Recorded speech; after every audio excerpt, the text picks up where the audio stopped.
Rude. All right, good evening, everybody. Welcome to the Wednesday, November 12th, 2025, regular stated board meeting for the Arcata Fire Protection District. Hereby call this meeting to order. Can we stand for the pledge of allegiance, please? I pledge allegiance to the flag of the United States of America and to the republic for which it stands, one nation, under God, indivisible, with liberty and justice for all.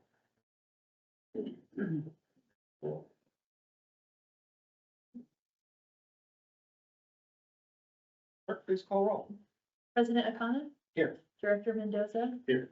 Director Johnson? Yes. Director Mueller? Here. And Director Loudenslager is absent, that we have a quorum. Thank you. Is there a motion for approval of the agenda? I'll move. Second. Motion and second. Will the clerk please call roll? President Akana? Yes. Director Mendoza? Yes. Director Johnson? Yes. Director Mueller? Yes. And Director Loudenslager is absent. Passes.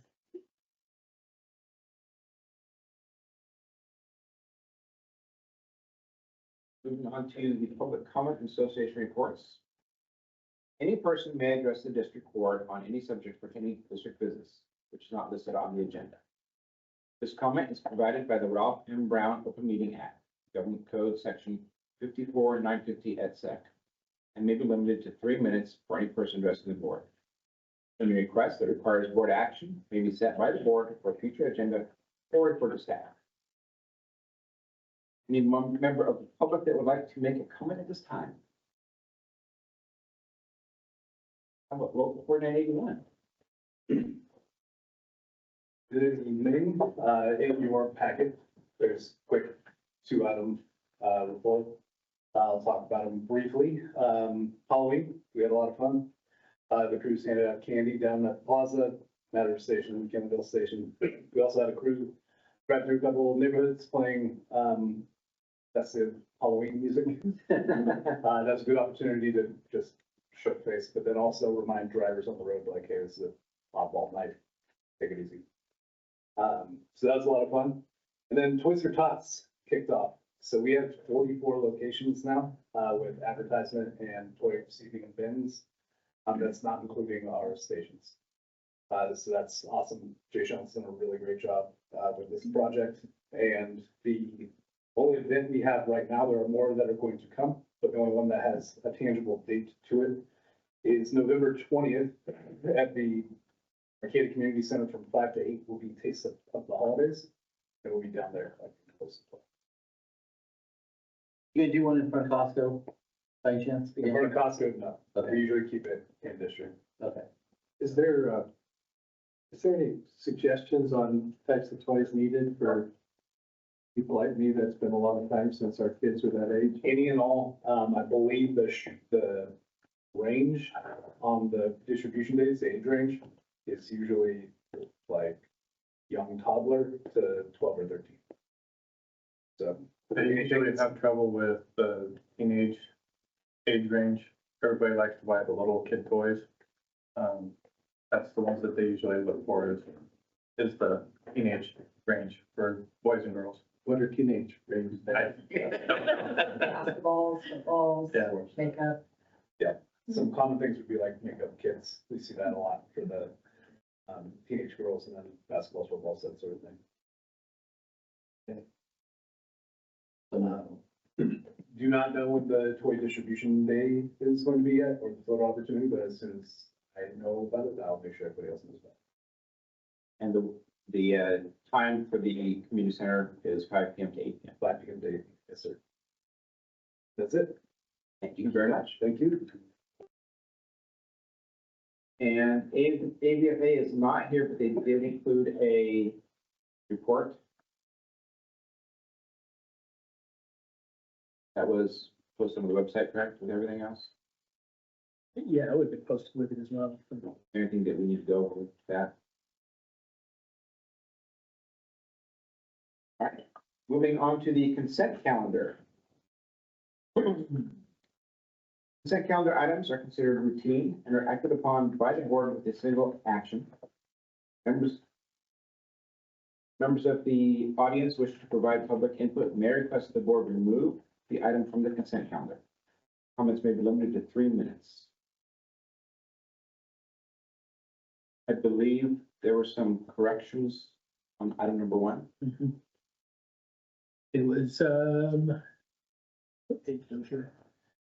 It was a matter of, what was the first one? Minutes.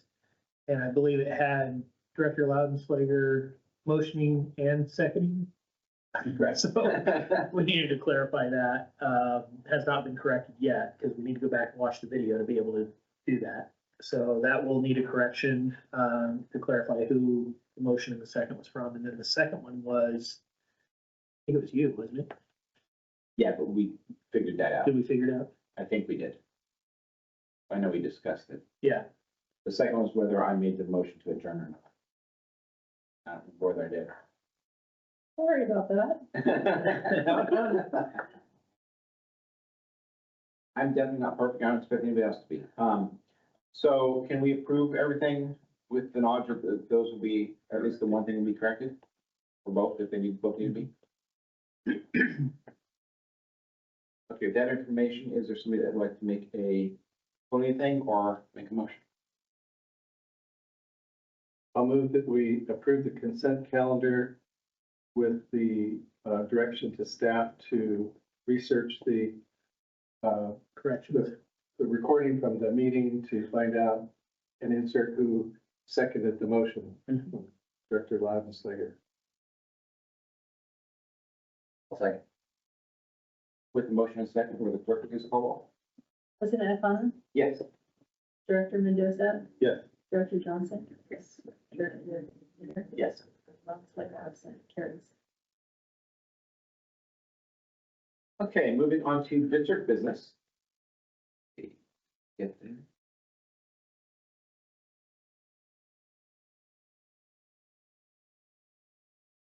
Okay, the first item is consider adoption of the standards of cover community risk assessment study. Can we have a staff report, please? Sure. In February of 2024, the Arcata Fire District, City of Arcata, and Cal Poly Humboldt agreed to have a third-party consultant conduct a standards of cover and community risk assessment of the Arcata Fire District. On August 30th, 2025, a joint community workshop was held during which the consultant, AP Triton, provided a summary of the SOC CRA to elected officials, staff from all partnering agencies, and the public. A standard covers a dynamic document that evaluates community risk, articulates service delivery strategies, establishes performance objectives, and benchmarks current capabilities against nationally recognized standards.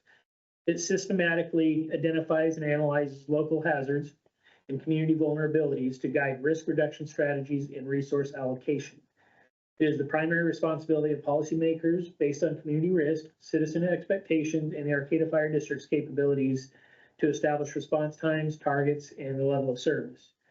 The document followed widely accepted consensus-based guidelines from national organizations. The work aligned with the National Fire Protection Association, specifically NFPA 1300, on community risk assessment and community risk reduction, the Center for Public Safety Excellence, Community Risk Assessment Standards of Cover, 6th edition, Insurance Services Office, which is ISO, Criteria for Response Benchmarks, and the Commission on Fire Accreditation International principles when agencies pursue full fire service accreditation. Additional add-ons were requested to conduct a fiscal study of the Arcata Fire District, its revenue sources, and to provide recommendations for further and alternative funding opportunities for the Arcata Fire District. A community survey was requested and conducted as part of the data collection process at the agency's request. Staff believe the report lays a good foundation for discussions between the Arcata Fire District, City of Arcata, Cal Poly Humboldt, and the County of Humboldt. Staff recommends the board consider the information provided, discuss, take public comment, and approve the resolution 25-337. Thank you, Chief. Do any board members have questions or comments? Are you sure it was August 30th, 2025? I think it was. I think I went back. Saturday? Well, then maybe not. I have a few things I'd like to say. So we started the discussion on this standards of the need for standards of coverage study with the previous chief's administration. It kind of morphed into yours. And I feel like at the time when we started talking about it, well, first of all, I've been around quite a while, and I have the utmost confidence that the people in this room really know the business of fire service. You all know, you're experts, you know what we need. I mean, and so, and that to me is always, you know what we need to run a fire department safely, and you know what we need for training and equipment. And I know that because I've been around you folks for almost 10 years. So that should be said, that needs to be said. We went out to do a standards of coverage. In my mind was to come up with a tool that we could help educate the community that, and to talk with our other, you know, with the university and with the city on how we could communicate with them, because they were building some major structures that were kind of outside of our ability to handle, that we had not planned on when we, or even figured into when we didn't measure it. So somehow that discussion, how long have you been chief now? Since August of last year. So these discussions have been going for like over 2 years. I feel like where we started and where we ended up isn't really where I was hoping we'd end up.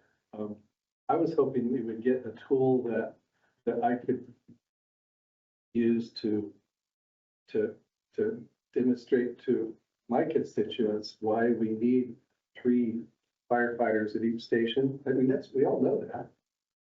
I mean, that's a national standard. This report kind of touches on it, but it kind of gets lost in there. In how many, I don't know how many pages, in the hundreds of pages. How many pages? 102, There's two something. 200 and something pages.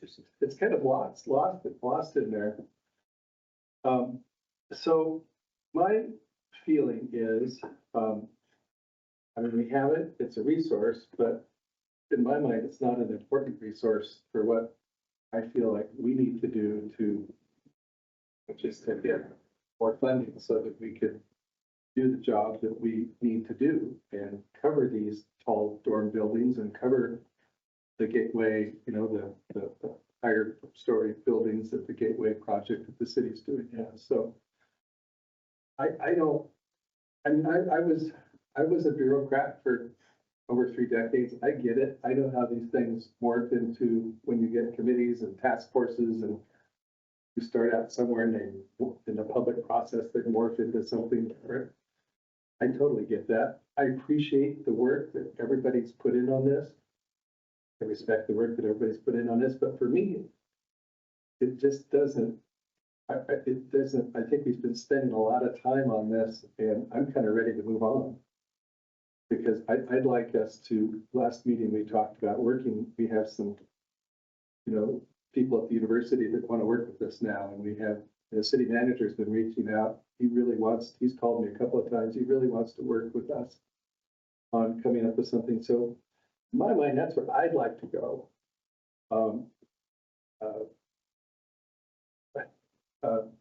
I don't know, in business, they say there's a time to cut your losses, and I'm kind of the mode that maybe it's time we cut our losses on the SOC and get back to where we started out with, and that is utilizing our in-house expertise who knows best. You guys and gals know best what we need. I know you do, because I've been around you a lot. So I would rather hear from you on what we need than from a consultant that is kind of, you know, from another area. So anyway, that's kind of where I'm going.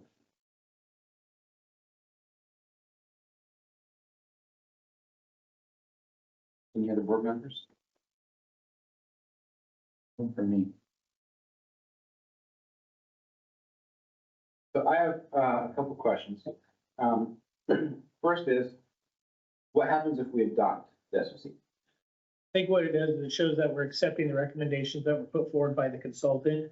I know, One second. And those are the ones that start on page something? yeah, there were 18 recommendations. 266 or something like that? It's different page number. See, even we don't know where to find stuff in here. I mean, I Well, would expect our constituents to find stuff in Well, here. I mean, I mean, it's in there, but it's, if you're just looking at the standards of cover. 226, maybe 226. It's 190 something. But it has its own title, the appendices, the strategies and recommendations, 184, which it starts on 226 in the back. They're very vague recommendations. So what is?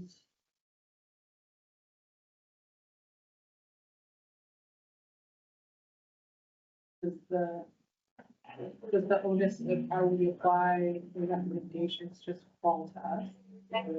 Essentially, yeah, I think what it is, it gives you a starting point to build upon, either as broad or as narrow as you want to focus on it. That's how I've always interpreted, standards of cover and community risk assessments is, here's what we recommend an EFID for fundraising that was one of the things they recommended. But within that, I think there's other subcategories that you can put in that, such as development impact fees or the adjustment of the benefit assessment or, so on. I think one of the other things to look at it as, this supports what staff says, in my mind. It's one of those where it validates what we say, instead of us just going out to the public saying we need to do X, Y, Z. This is a third-party neutral consultant that's saying, yes, that's what they're saying, and we support that based on national standards and accreditation and so on. And the reason I interrupted you and asked what page it was on for clarification, because I wanted the public to be able to look for it as well. Sure. Right, in the packet. It's a technical report. I mean, it's not something that you're gonna pick up off the magazine rack and find the answer in 2 minutes. You're gonna have to dissect it and digest it, I think, if you're gonna, get the information out of it. The critical tasking for me was an important document or portion of it, where it says you need to have, person pumping, one person or 2 people doing fire attack. And it lays out all the breakdowns of what's needed on the fire ground. I can go out and say that, we can go out and say that, but it validates when we say that. My other question is, what happens if we don't adopt it? In reality, not a lot. We're still gonna be delivering the same message. However, what it does give us is that, in my mind, if we don't adopt it, it's saying, well, we did all this work, and we don't accept it or adopt it, then, well, why not? I mean, this is the standard that you're saying, you keep preaching to us, why aren't you accepting this now? So I think by not accepting it, we're creating a conflict publicly. Can it help us when we go to our constituents for Measure Act? I certainly think so, but in my opinion, yeah, it's one of the building blocks we're gonna need to take to the public and show, here's what the national standard is, here's where we are currently, and here are some broad recommendations, and then we can fine tune that and dial it into what we want to do for the public, through the policymakers establish what policymakers establish as the service level.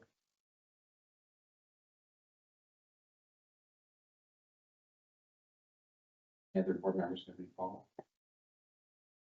Members of the public? Yeah, so I think, I'll speak for myself, I think everybody might have had the same feeling. I think we were all anticipating the smoking gun of you need 25 people on duty per day. And we didn't necessarily get that in clear black and white writing. Whether you, as the board, adopt the document or not, really out of the locals' hands. There is good useful information in it. It can be used as a tool. Sounds like we have that tool regardless whether you adopt it or not. I fully intend on using it just for, if nothing else, better talking points, maybe creative ideas I haven't thought of to run the ground campaign when we go forward.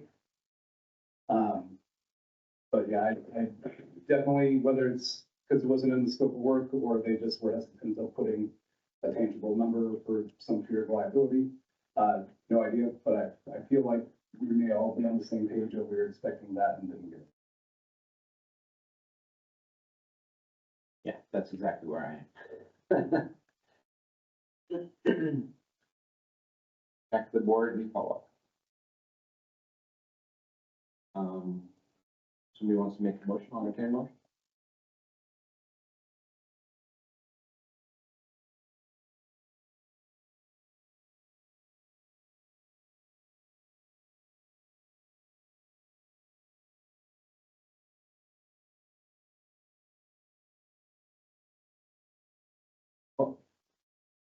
Chief, do you believe this would help you get maybe more buy-in from Cal Poly or from the city? I don't know that it's gonna change, their perspectives, I really don't. What I see it as is, it's not us screaming that we need, 3 or 4 people. It's a supporting document that validates what we as an agency say. I think it holds, maybe not necessarily with the Cal Poly or the city part, I think it holds more with the public, saying, even if they're not familiar with going through it and finding all the data and researching it, I believe we can pull that data out and say, look, we've got a recognized consultant that has experience nationally that supports us in what we say. And that's where the whole thing started anyway. When Chief McDonald was here, we were having the conversations like, we need something to support us, other than us just going out and saying because we say so. I'll make a motion to approve resolution 25-337. Do we need to correct the date Yes. in the discussion, because it's July 3rd? With the correction. And I'll second. With a motion and a second, clerk, please call roll. President O'Connor? Yes. Director Mendoza? No. Director Johnson? Yes. Director Newman? Yes.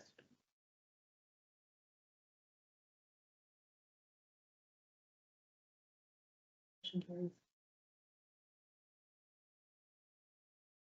Bear with me for a moment. I scroll through the page document. 331. Yes, making my iPad reset. I scroll too fast. Well, the next thing we're gonna have to ask for is more bandwidth so we can have these big agenda packets. Thank you, Nicole. You just saved me some scrolling. Okay.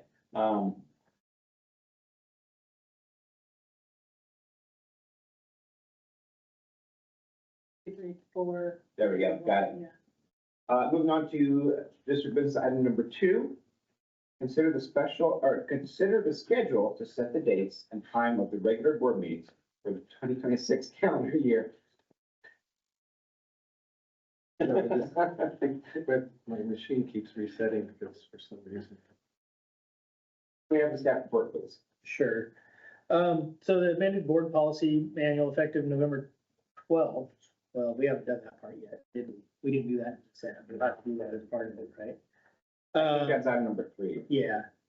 So the amended board policy manual effective today addresses the dates, time, and location for regular board meetings, Article 7, Section 7.1. And it states that regular meetings of the Fire District Board shall be held in the Arcata Fire Station, 631 9th Street, Arcata, on the second Thursday, this is what the amendment said, of each month at 5:30 PM unless by specific action of the board. We've been talking about this for a couple of months, and there was a request to change it from the second Tuesday of the month to the second Thursday, and there was no issues with it. We've double checked the dates. The Exhibit A is what the dates would be for next year, and essentially we're just bringing it back. Having received no notice or request for changes, staff recommends that the board consider the information provided, take comment, discuss, revise if necessary, and adopt resolution. It should be 238, I believe. Approving the 2026 schedule for the regular board meetings proposed at the October board meeting. Any board members have questions or comments?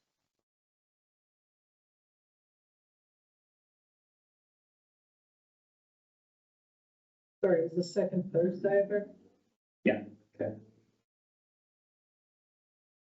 I will say that I did look at Exhibit A, and I went through the 2026 calendar and those dates all, that's from what I can tell, they're correct.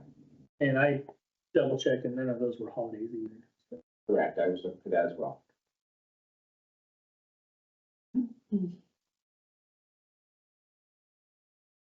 Gives you 2 more days to get staff reports out. Right.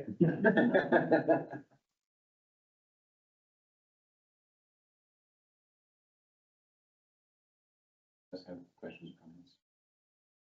Anybody from the public have questions or comments? I was shaking hands. Okay, back to the board. Somebody has a question or comment, I'll entertain a motion.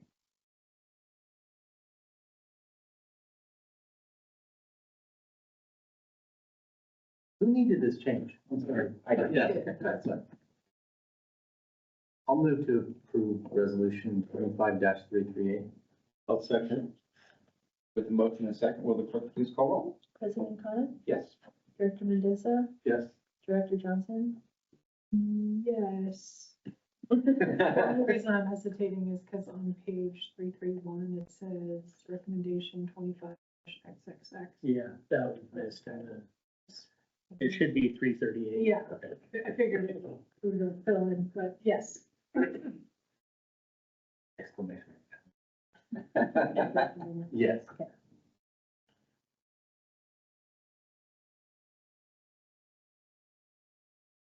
Motion carries.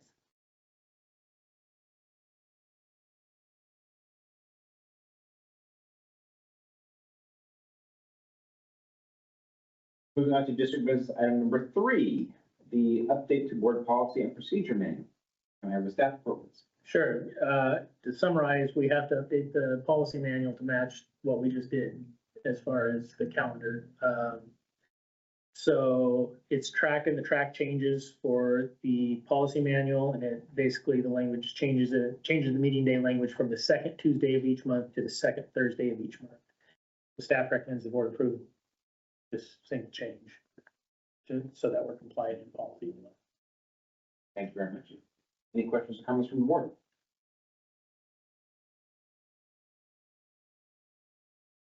From the public?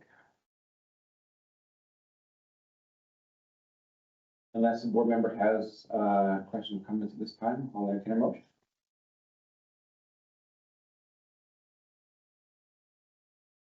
The recommendation is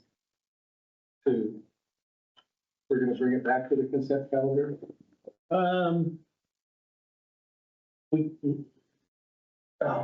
have to do a 1 month notice on it for a change in policy.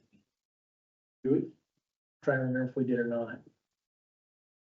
I don't think we do. I think we can approve it now. I think we can. Because initially I had a discussion with legal about that, if we had to go 30 days, and he said, no, it's such a minor change. He said we can do it in one action. I agree with that. I think Last so. month anyways. Huh? We talked about it last month. I think we did, yeah, because we said we had to update the policy manual Yeah. then, so.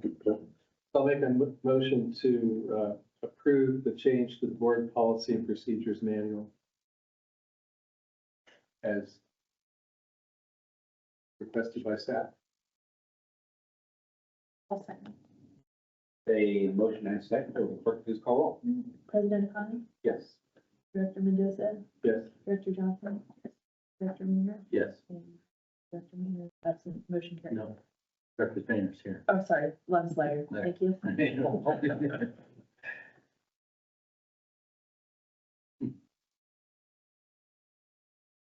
And moving on to 374. Or 377. There you go, thank you. District business item number 4, the government relations discussion. Chief? This is the continuing placeholder that allows the board to discuss government relations. No action is needed. It's just a placeholder for discussion.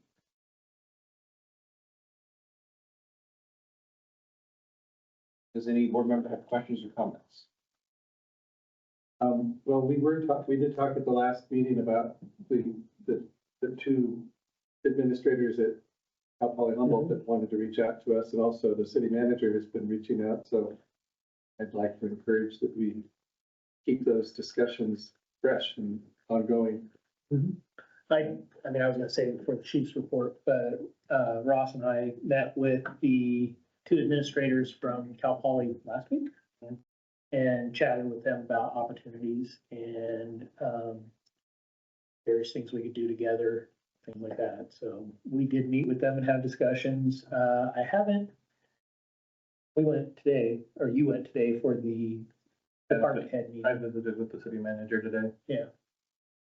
We had, all three of us had different scheduled conflicts today, but Ross was able to get there for us. I wanted to make sure one of us was there.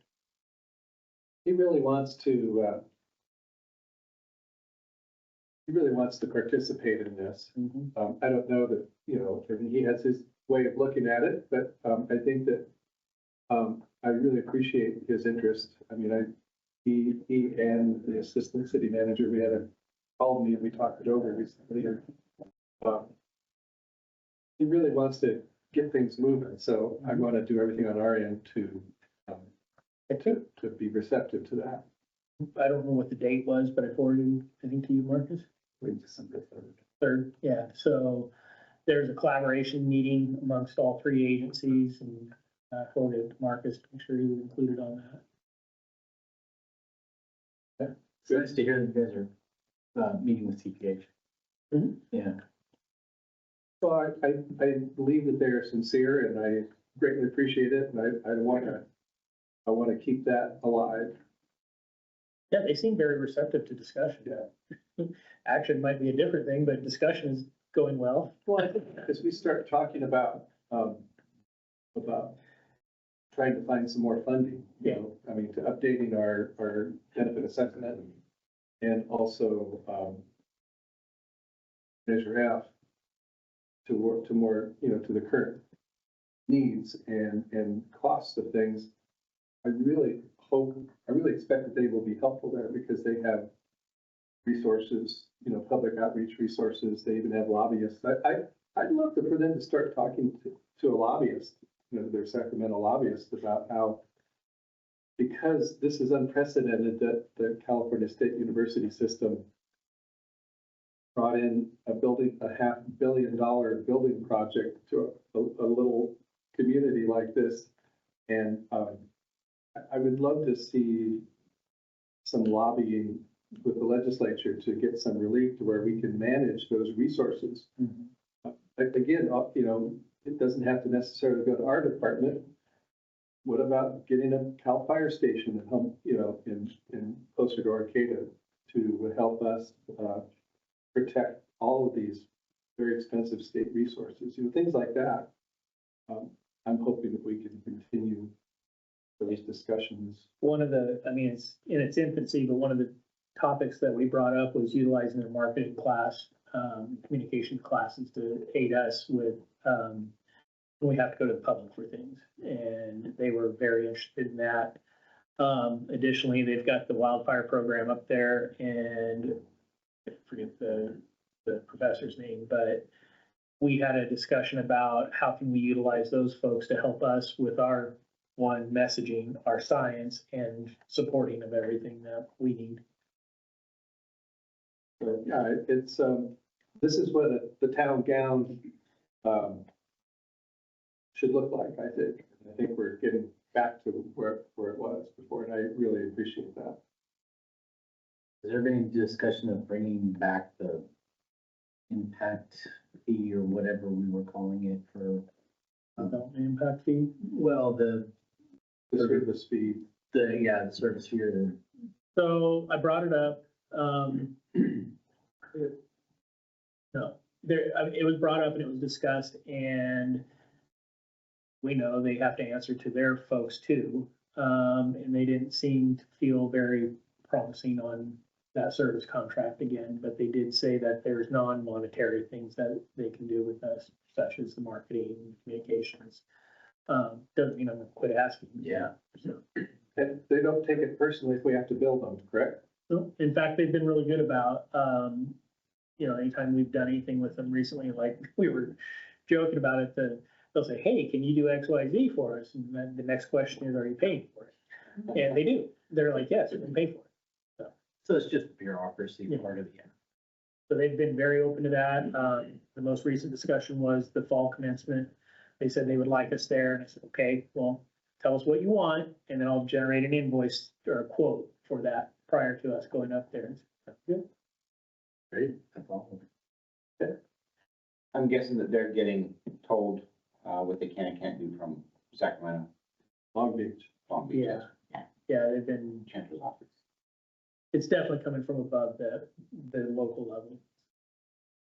But I'm also optimistic with the new, president coming in. He hasn't started yet, but they're excited. They did pass on that the incoming president is allowing this president to finish out his time frame so that it's not disruptive to the entire campus. Do we know when the new president will be starting? After the first of the year. Was it after the first? Yeah. So, and he's a former local, so he'll be local again, so he's looking forward to coming in here. I didn't give him a parking ticket or something. Yeah, he was down in the Fortuna and Rio Dale area. For you. Yeah, for him. For you. That's right. You gave out parking tickets too. All right, thank you. Any members of the public have anything to say on this? With that, moving on to correspondence and communications. We've had some cards saying thank you for what we've done with different things. I still don't know where this was, the Botawat Bluffs block party. I'm sure we had an engine company out there with it. Any of you guys know which one that was? Well, they thanked us for it, so.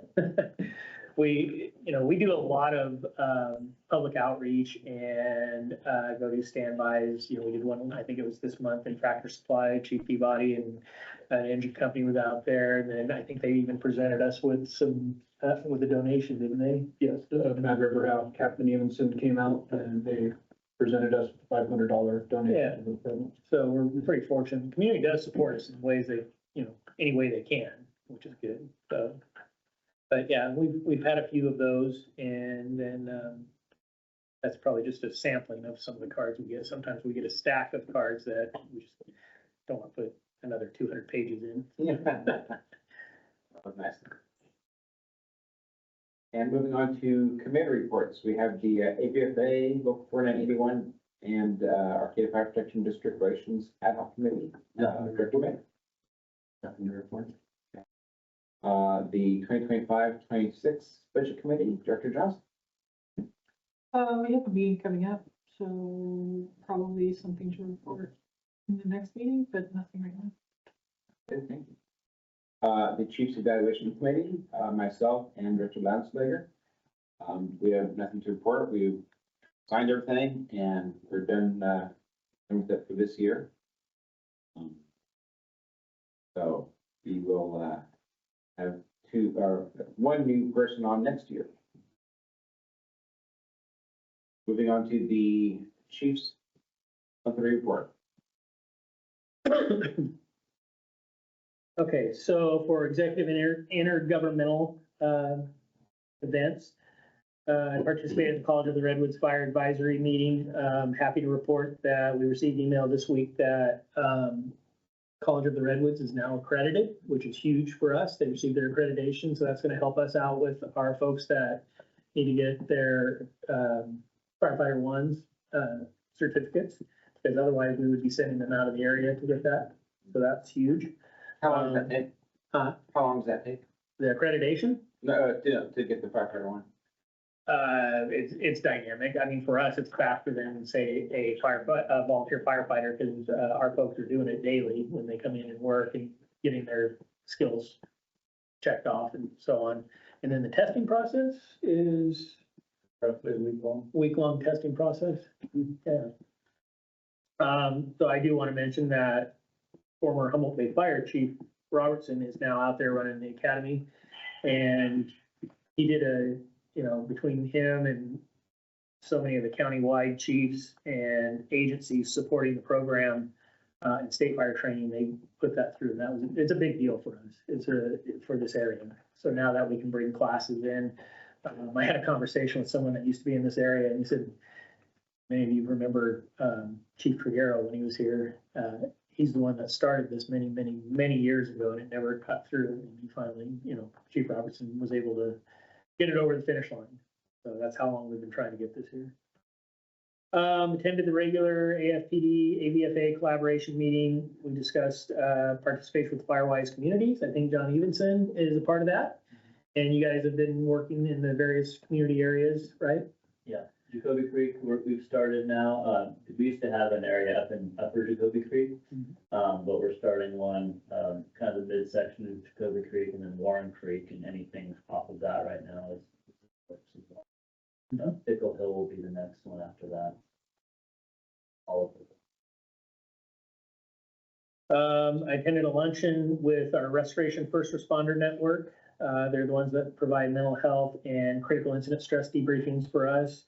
The owner founder hosted a luncheon for Chief Citro, Chief Silvers, Sheriff Hansel, Chief Allen, and myself, and we talked about needs, how much we use it and the importance of keeping it. And they're trying to hire additional staff to be in this area available for all the agencies.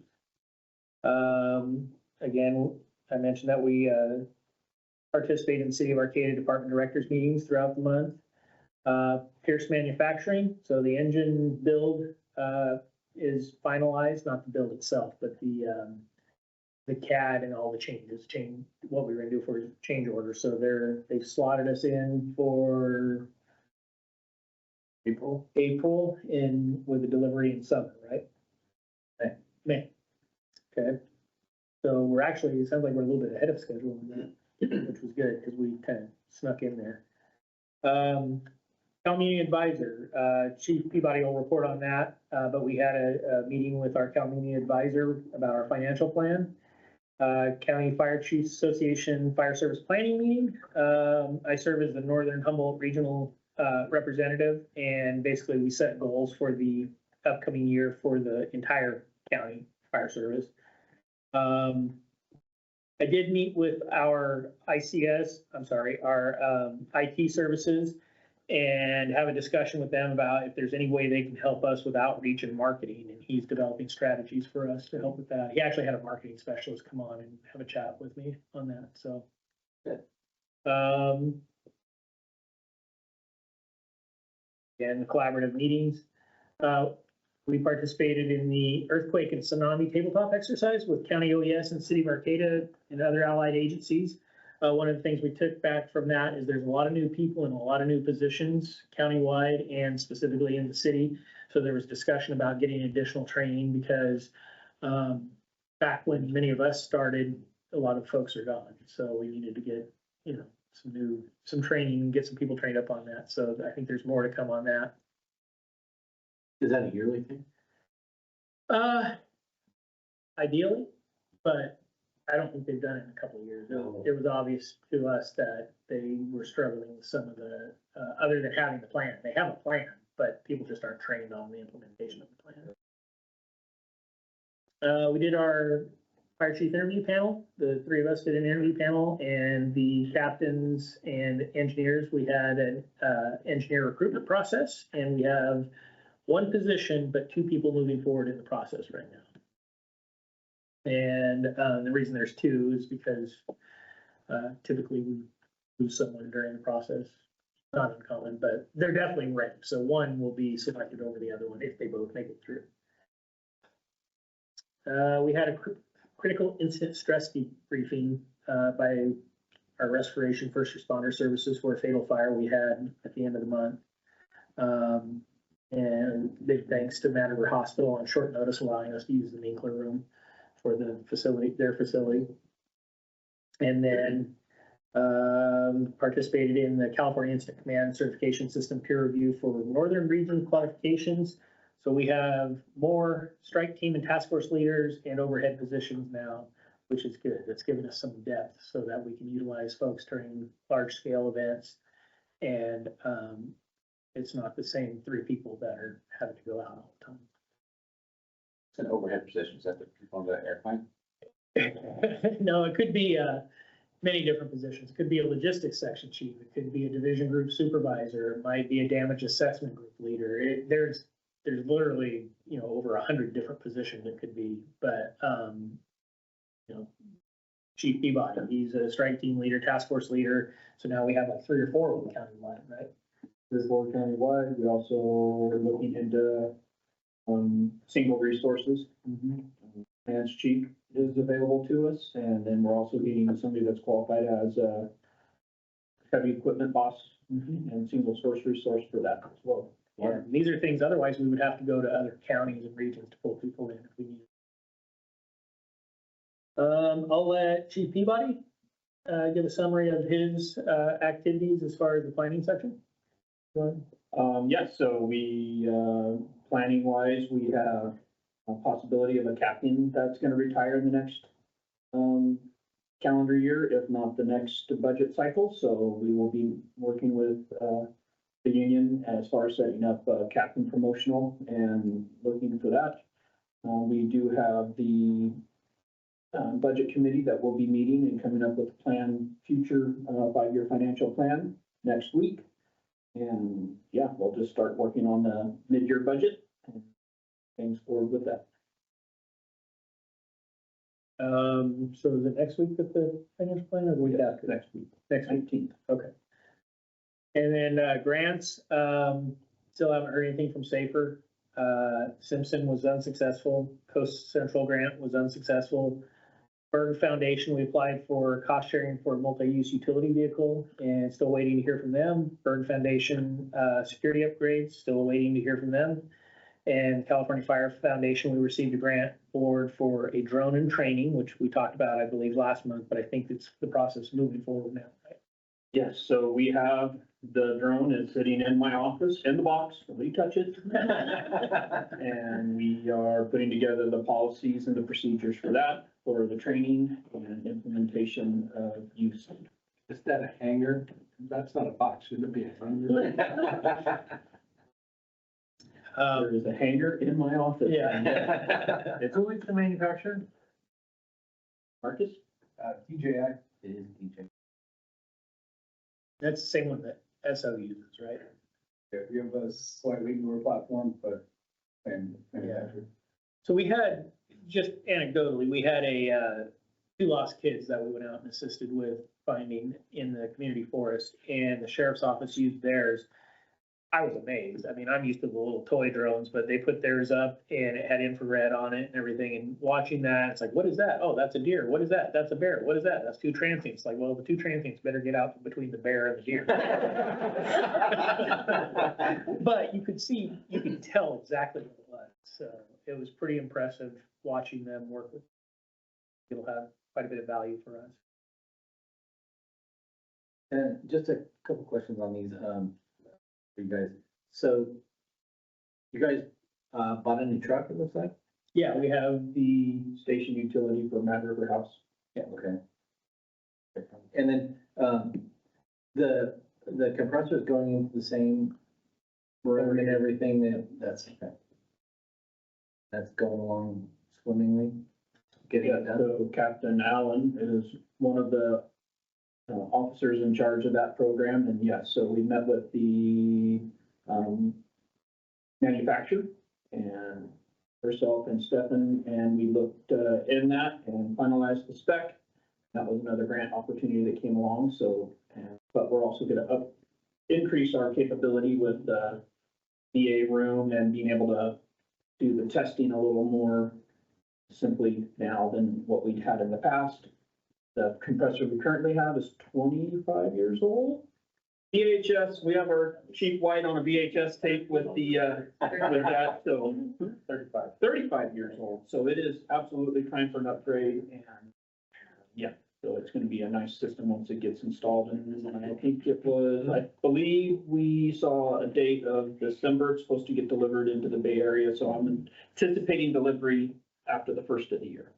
And maintenance and inspections are gonna be easier with this new unit? New unit, and then the testing of our VA system, because Captain Allen and Stefan, they have hardwired into the testing room, and we're not gonna have to drag a hose in. It's gonna have regulator system all installed and should make the system easier to use and test. Great. Well, Chief McDonald, you I wanna, have to see the notes. oh, I'm sorry. I'll let him give a summary of his report. Let's see. We hired a part-time inspector. He started towards the end of, the month. And, initially started and was helping with data transfer from the old RMS system to the new system. And he is now out and about on his own doing inspections. Arcata Station was vandalized. Somebody threw a rock twice at the station, broke windows upstairs. A little follow-up, that was the same gentleman that also vandalized Humboldt Bay Fire and EPD and did $100,000 worth of damage to businesses in Eureka. Do we know what the reasoning was? It's cold. He wanted to go back to jail is what the cops were theorizing. That one, they will do it. Training wise, we're making steps. I think everybody's moved over to the new records management system. They're now doing the commercial inspections on that system. We just transitioned the, bookkeeping from vector scheduling over to First Due, so we'll start, discontinuing the old programs here shortly. Driver operator 1A was completed in October and driver operator 1B is currently going on. And then acting wise, we had 82 hours of acting duty officer and 96 hours of acting company officer. And then a whole bunch of incidents. Yeah, so incident wise, I'll just hit some of them because we have a lot of incidents. Had a vehicle into a residence on Spear Avenue around the corner from my house, and I was so confused when the incident's right next to my house. Because APD showed up, I went to get in the vehicle and they're flying down my street, so I followed them. What I didn't realize is they were chasing the person because they fled down my street, so. You gave them backup. Yeah. So, let's see, we had a possible vegetation fire up in Neeland and, Ross and A217, and I believe it was Marcus. Did you respond to that? Yeah, and, en route into A217, there's nothing worse than hearing that you're on scene at an intersection, your fire engine is, and there's an accident, and, you know, once we got the information, they were not involved in the accident, they rolled up on the accident. And, so they took care of the incident and continued on. Is that what happened? The Neeland fire ended up being not as important. Okay. So it was a big to-do when we shut down a lot of northbound 101. I had CAL FIRE engines calling me to see if they can pass through where we were at and said there's no way, so you have to take a long way to Neeland. Yeah, and then luckily it's minor injuries, but I was definitely very nervous that we were involved because my vantage point responding behind that engine, they were a lot of ways ahead of me. Yeah, I couldn't tell until I got there. I'm like, oh goodness. So that's the first thing I did was checking on them, make sure that they were okay and that it wasn't us. And if I remember right, you called me and said, it's not us. One like surprises. Yeah. We had a fatal fire out in Manila. Unfortunately, it was about 5:30 in the evening. You know, crews worked really hard. Unfortunately, it sounds like the occupant tried to go back in and fight the fire himself and was overcome by smoke. Crews did an excellent job. They had the fire knocked down quickly when they got there. So, it was impressive. Made really good line, choices, pulling lines, what lines they pulled and everything. The incident I felt from my perspective, went very well. It's just unfortunate the subject had gone back in before we got there. We had, I think you had this one, the subject that fell into the waterfall in McKinleyville. Yeah. 19 Captain Ryan Smith and crew got called for a gentleman that had fallen at the McKinleyville waterfall. conflicting reports. He may have either rolled down the hill and then fell off into the water, or was close to the water and fell at roughly 12 feet into the water. Stefan asked for more assistance, so Arlie's engine and myself showed up. And then we had to ask for another because the rescue was becoming more technical with ropes, and we needed more bodies to help pull him out. The gentleman was very uncooperative, but we got him out of the water into the hospital. So he had possibly a broken hip or femur somewhere in that area.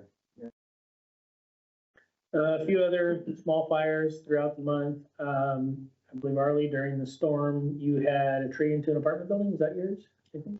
Yeah, it was partially on the front of the building. Yeah, you guys cleared that okay. Engineer Sutter chopped it up and cleared it up so they could get in another driveway. Where's that? It was up at the college. It was just like one branch that came down. They just recently trimmed all the trees too. It's not them. Go figure. And then, as I mentioned, we had the search and rescue with Arcata PD. They had requested through, I believe it was John was there initially. You called me about it. Called, but I didn't go. Oh, okay. And so we ended up having an engine there with the gator. They started to ramp up. The one teenage boy did what he was supposed to, and he stayed on the trail and said, "I'm staying put. They'll come find us," which they did. So they being the SO. And then, so the engine was there on standby. And then as it turned into an all-night event, they started ramping up search and rescue and everything for the next morning. It was cold. It was a cold night. And the other, unfortunately, his sister said, "I'm going to save us. I'm going to go off trail and find my way out. If I go down, I'll be out of here in no time. I'll come back and get you." Well, she got lost. They ended up finding her in the morning. Her battery on her cell phone had gone dead, but I learned some tricks from OES that night that even when a battery is dead, it still sends out a weak signal. I didn't know that, but they were able to ping her phone, which they got a lat long. They brought in a plane with IR capabilities, infrared capabilities, and searched the area. There was a plane that just kept going back and forth in a pattern. So we were watching that, and it would show any anomalies that were heat signatures. Again, down to the deer, the bear, and all that. And funny thing was that plane didn't find it, but the two sheriff's deputies that were riding on the trail had just ridden past her, and she was literally 10 feet off the trail yelling, and that got their attention. So they went back, and then Lieutenant Altizer and I went out with the gator, picked her up. She couldn't even function. She was so cold and everything. And we took her back and handed her off to ambulance. So it was a happy ending, but it was getting very concerning because it was really cold that night. Long night. It was, and she was soaking wet. She stayed somewhat warm by sleeping under a rotting log. So, as far as our stats, we're well on track to have the busiest year ever. 9 fires, our medical calls, 149, it's about 45% of our calls. Total of 330 calls for last month. McKinleyville was 41%. Arcata was 40%. So that was a little bit of a shift. I'm seeing McKinleyville being busier than Arcata. And then Cal Poly was 5% of our call volume, with 3% of our calls out of district. And then I think we gave auto aid 5 times and received it 7 times. So it was a busy month there too. And 66 overlapping calls. And travel time under 5 minutes is 51% of the time for our units. Of those Cal Poly Humboldt incidents, how many of them were at the new buildings? I don't know the answer to that. There were probably a handful, but some of them were medical. I can do the research and real quick for you. No, don't worry about it. Thank you. I will say that once we got the alarm issue taken care of, we were going like 5 and 6 times a day there for a while, but they were responsive and took care of it. And the new building is just about ready to open, I believe. It should be occupied this spring. Yeah, they've been finishing up on the second building. Oh, gosh, let's see. We have that one engine is still, No, oh, everything's back. that taken care of, okay. And extended out of service time, that was a turbo issue? No, the reserve engine they found oil in the coolant. So the entire system had to get flushed and, ended up being about a $30,000 repair. Is that head gasket or? I didn't catch what exactly was replaced, but it wasn't, nothing with the motor itself. It was one of the ancillary pieces of equipment that failed. Community risk reduction, so fire prevention, and, we had the open house, that went well. If I remember right, we had about 200 people show up, so throughout the day, so that was good, it was a good day. You can see our social media, stats. And then with Ian Babb coming on as our mandated inspector, he handles he's doing schools, R1s, R2s, so apartments and hotels that are required. Those are the ones we're required to do. So he's doing those, and with Ed's still doing his projects and inspections as necessary. That's what I've got.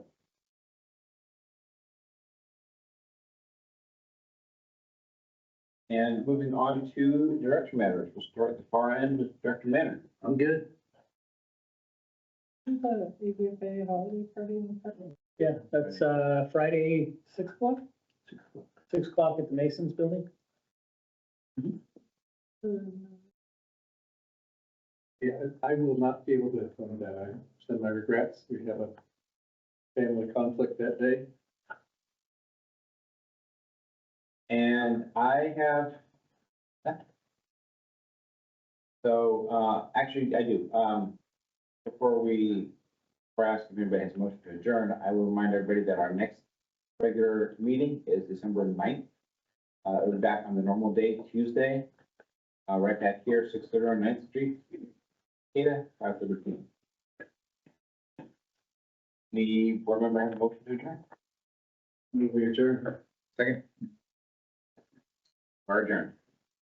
I guess it's easier to ask you, are there any no's?